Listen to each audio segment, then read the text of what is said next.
আসসালামু আলাইকুম। আশা করি আপনারা সকলে অনেক অনেক ভালো আছেন। তো আলহামদুলিল্লাহ আল্লাহর রহমতে আমি অনেক ভালো আছি। তো আজকের আবারও নিয়ে আসলাম নতুন একটা কবুতরের ব্লগ ভিডিওতে। তো আপনারা প্রতিনিয়ত আমার ব্লগ ভিডিওগুলো দেখেন, ভালো লাগে অবশ্যই।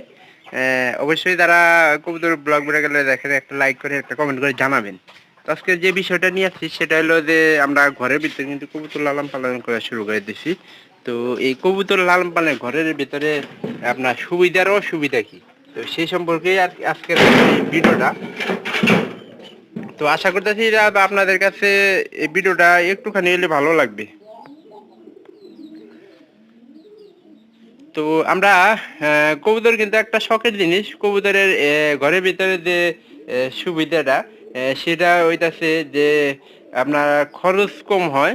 আপনার বাহিরের তুলনায় ঘরের ভিতরে যদি আমরা চেষ্টা করি যে 20 টাকা দিয়ে একটা একটা ওই যে যেমন এইরকম খাঁচা কিনলাম, এর ভিতরে কিন্তু কবুতর লালন পালন করতে দিতে পারি।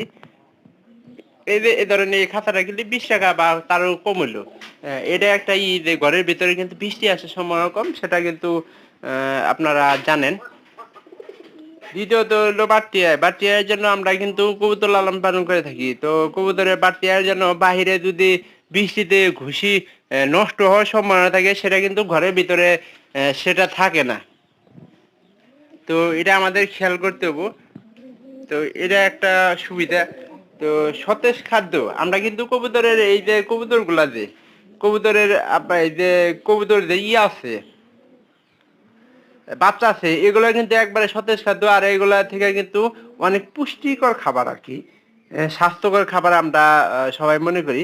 তো যারা অসুস্থ রোগী থাকে তারা কিন্তু এই খাবারগুলা কিন্তু খায় থাকে,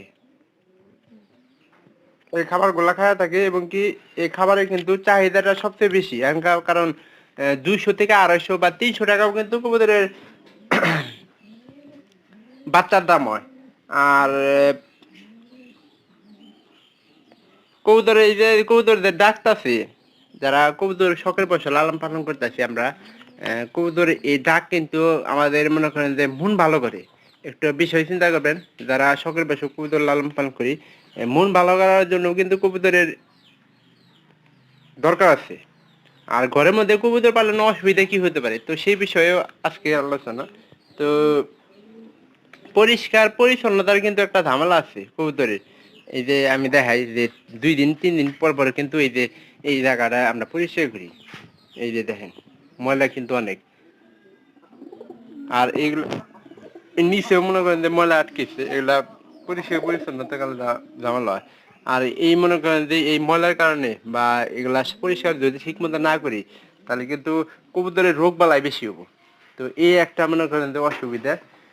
আর একটা জিনিস দেখেন, বাইরে কবুতর লালন পালন করে, বাইরে আবহাওয়া ঠিক মতো পায়, সবকিছু ঠিক মতো পায়, সবকিছু ঠিক মতো পাইতেছে, কবুতর গুলা রোগ বালাই কম হবো।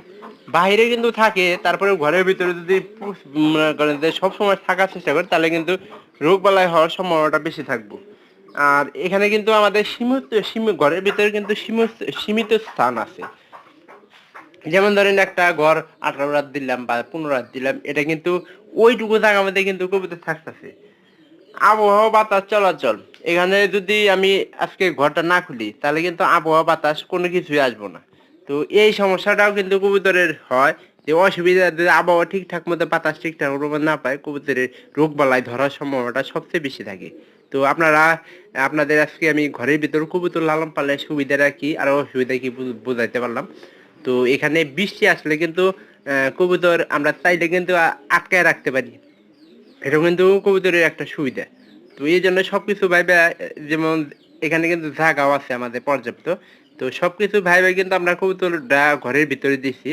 তো আপনারা যারা কবুতর ঘরের ভিতরে লালন পালন করেন, আমরা কিন্তু আবদ্ধ ঘরের ভিতরে পালতা পালন করতেছি ঠিক আছে, কিন্তু আবদ্ধ অবস্থায় কিন্তু কবুতর লালন পালন করতেছি না। তো আবদ্ধ অবস্থায় লালন পালন না করে আমরা মনে করেন যে খোলামেলা জায়গায় কবুতর লালন পালন করতেছি, সেটা কিন্তু সবচেয়ে বেশি ভালো হইতাছে। এবং কি বাইরে যা বাতাসও পাবো, ঘরের ভিতরে যদি আটকায় পারলাম নি, তাহলে কিন্তু বাতাসের বা অন্যান্য কিছু সবকিছুরই সমস্যা দেখা দিত। তো আপনারা যারা আমার এই ভিডিওগুলো যে এখান থেকে দেখতেছেন, অবশ্যই আমার চ্যানেলটিকে সাবস্ক্রাইব করে দেওয়ার চেষ্টা করবেন, যাতে করে পরবর্তীতে আমি এরকম নতুন নতুন কবুতরের ব্লগ ভিডিওগুলো তৈরি করতে পারি। তো আপনারা প্রতিনিয়ত আমার এই ভিডিওগুলো দেখবেন। আর আমি চেষ্টা করবো যে প্রতিনিয়ত এরকম নতুন নতুন কবুতরের ব্লগ ভিডিও তৈরি করার জন্য।